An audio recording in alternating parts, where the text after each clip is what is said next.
Bonjour et bienvenue dans cette vidéo. J'espère que vous allez bien. Aujourd'hui, nous allons parler d'une astuce qui vous permettra de retenir tout ce que vous apprenez, de le retenir efficacement, c'est-à-dire le retenir une bonne fois pour toutes. Alors, je vais vous la présenter en 7 principaux points et à la fin, je vais ajouter un 8e point bonus pour faire une synthèse des 7 autres points. Alors, de quoi s'agit-il?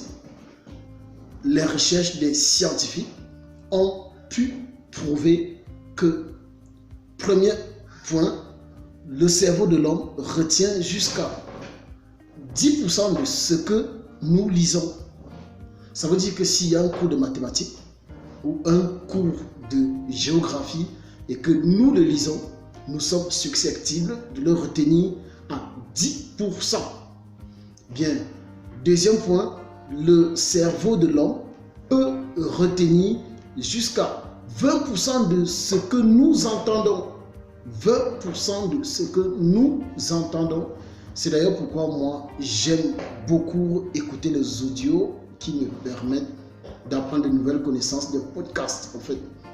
Bien, le troisième point, le cerveau de l'homme peut retenir jusqu'à 30% de ce que nous voyons faire, de ce que nous voyons quelqu'un en train de faire, de ce que nous regardons.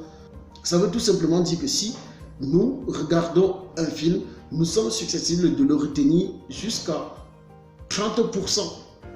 Le quatrième point, le cerveau de l'homme retient jusqu'à 50% de ce que nous voyons et entendons. Ça veut dire que si nous regardons un film avec des explications, nous sommes susceptibles, nous sommes à mesure de le retenir à environ 50%. Cinquième point, le cerveau de l'homme peut retenir jusqu'à 70% de ce sur quoi nous débattons.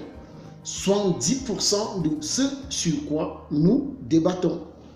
Autrement dit, lorsqu'on regarde quelque chose et qu'on en discute avec ses camarades, on peut le retenir jusqu'à 70%. Bien. Le sixième point, le cerveau peut retenir jusqu'à 80% de ce que nous essayons de faire. Ce que nous essayons de faire, ça veut dire que si c'est un exercice de mathématiques, nous essayons de le refaire à la maison entièrement et on le refait, le cerveau est susceptible de le retenir jusqu'à 80%. Alors, le septième point, le cerveau est à mesure de retenir jusqu'à 95% de ce que nous enseignons à l'autre, de ce que nous essayons de montrer à l'autre. Alors, si on a compris, on a à peine compris un exercice de mathématiques et qu'on essaye de l'enseigner à celui qui n'a pas compris, nous sommes susceptibles de le retenir jusqu'à 95%.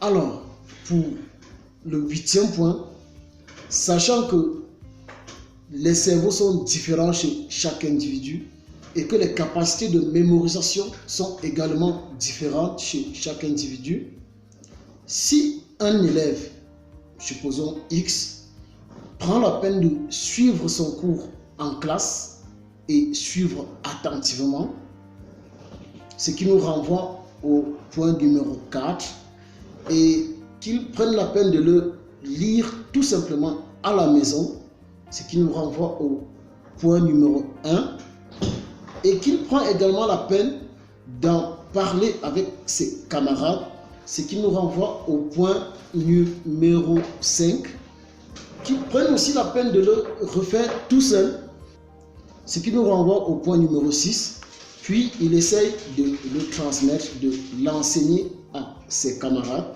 ce qui nous renvoie au point numéro 7.